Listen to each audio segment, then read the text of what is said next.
पुनर्जन्म यानी इस जीवन के बाद किसी और जीवन की कल्पना।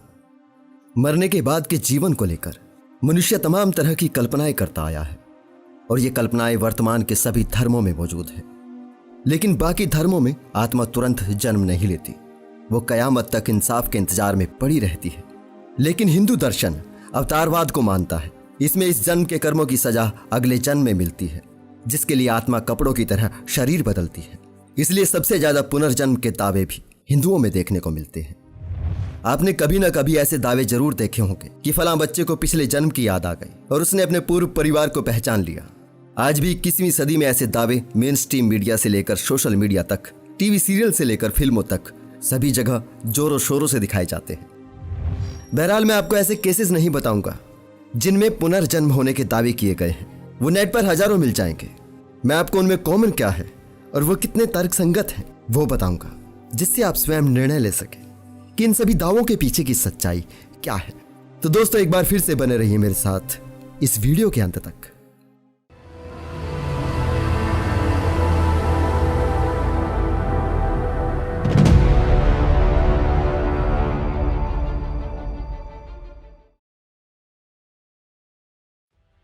हम इंसान दूसरे जीवों से कहीं ज्यादा भावुक होते हैं। हम शुरुआत से ही समूह के आदी हैं।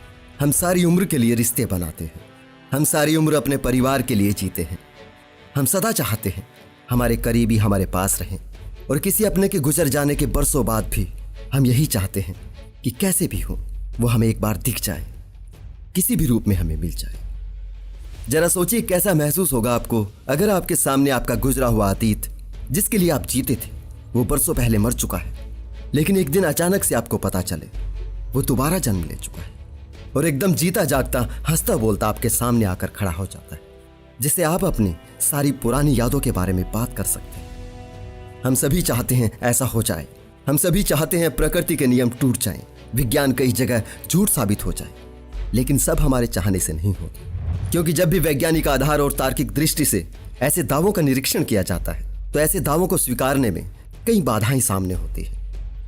जैसे पुनर्जन्म के दावों का जो आधार होता है वो होता है यादें। अब यादें क्या चीज है, इसे समझिए।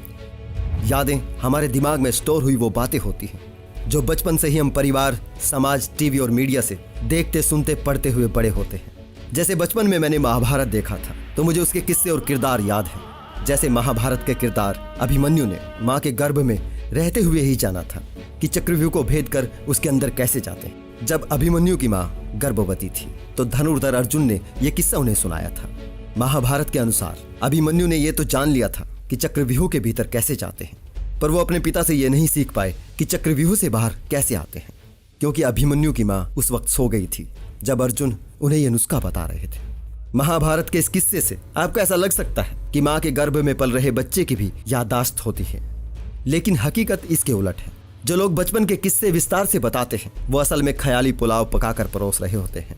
क्योंकि मैं लाख कोशिश करता हूं कि मुझे याद आए मैंने महाभारत से पहले कौन सा सीरियल देखा था, मुझे याद नहीं। हो सकता है आप मुझसे बेहतर याददाश्त रखते हैं, तो याद कीजिए उस वक्त की किसी याद को जब आप 1 या 2 साल के थे और लंगोट गीला किया करते थे। तब ये दुनिया आपको कैसी दिखती थी।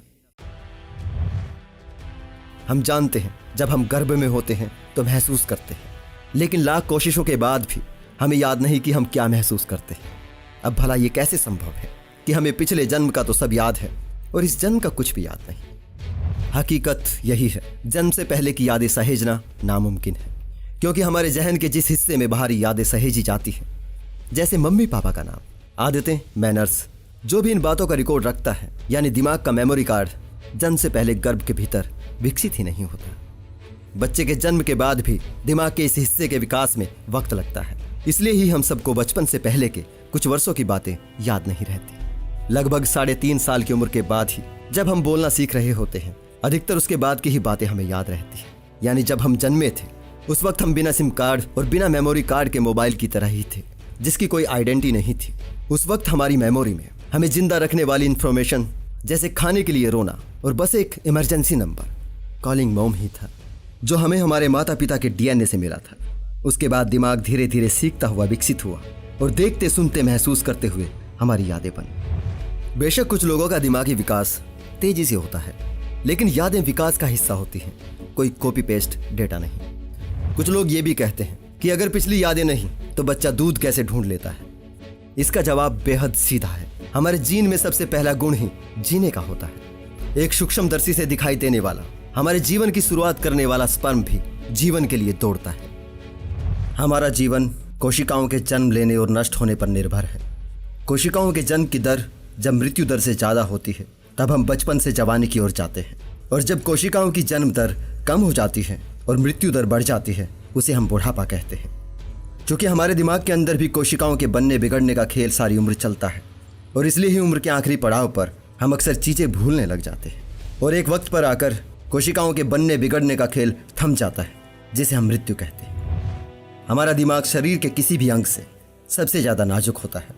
अगर एक झटका भी इसे सुरक्षित रखने वाले कपाल पर लग जाए तो इसमें गड़बड़ी आ जाती है, याददाश्त चली जाती है, इंसान कोमा में चला जाता है, कई कंडीशन में इंसान मर भी जाता है। मृत्यु चाहे अकस्मात हो या उम्र के आखिरी पड़ाव पर, हमारी सारी उम्र की यादें जिन कोशिकाओं में थी वो उसी वक्त नष्ट होनी शुरू हो जाती है। हमारे मरने के कुछ ही देर बाद हमारे शरीर में मौजूद बैक्टीरिया अपना काम शुरू कर देते हैं, जिस वजह से डेड बॉडी से दुर्गंध आनी शुरू हो जाती है। उसके बाद जिस दिमाग में हिंदू सॉफ्टवेयर था उसे जला दिया जाता है, जिसमें मुस्लिम सॉफ्टवेयर था उसे दबा दिया जाता है। एक धुआं हो जाता है और एक मिट्टी हो जाता है।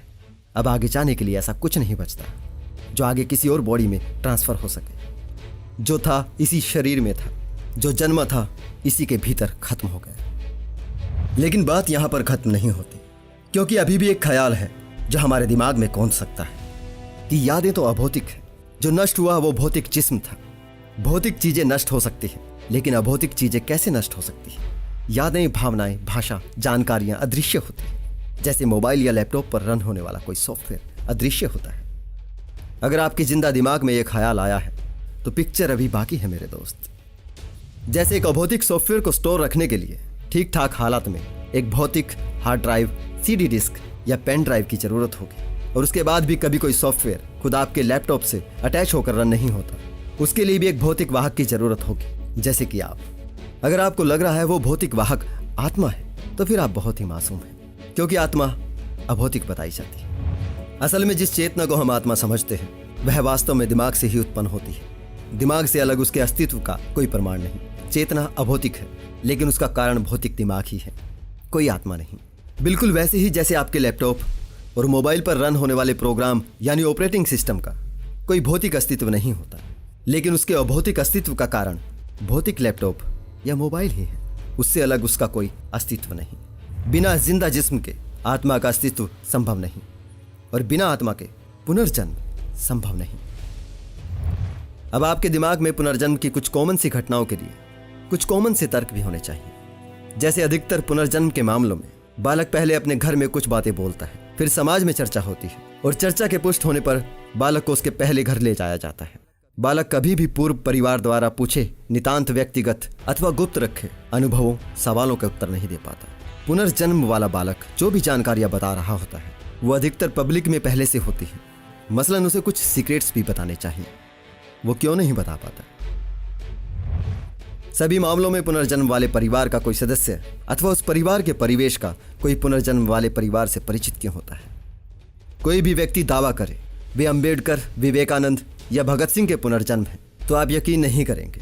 आप कहेंगे उनके बारे में कोई भी पढ़कर उनके जीवन के बारे में बता सकता है, तो इन खोखले दावों पर कैसे यकीन किया जा सकता है। कोई भी किसी के बारे में पढ़कर, सुनकर उसके जीवन के बारे में बोल सकता है।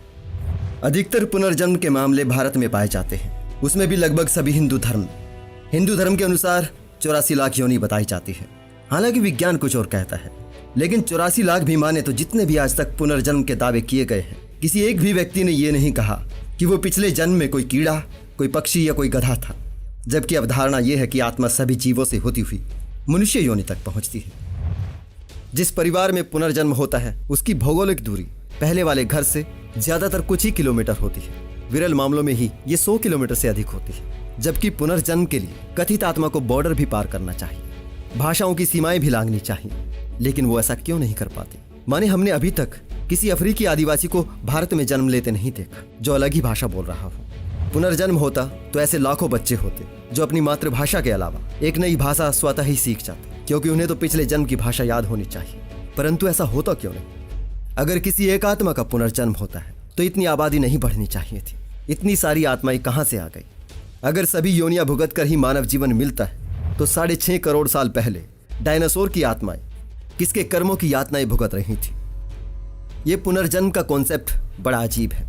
मतलब पहले एलकेजी से पढ़ो, 12वीं तक पढ़ो, MBBS करो, शादी करो, बच्चों को जन्म दो, फिर 84 लाख योनि भुगतो, फिर मानव जन्म लो, फिर एलकेजी से पढ़ो, 12वीं तक पढ़ो, MBBS करो, शादी करो, बच्चों को पैदा करो, फिर 84 लाख योनि भुगतो, फिर सब कुछ रिपीट। अब यह कौन सा पगला वैज्ञानिक है जो अपनी बनाई चिप को इस तरह से टेस्ट करता है और टेस्ट में फेल होने पर सजा देता है?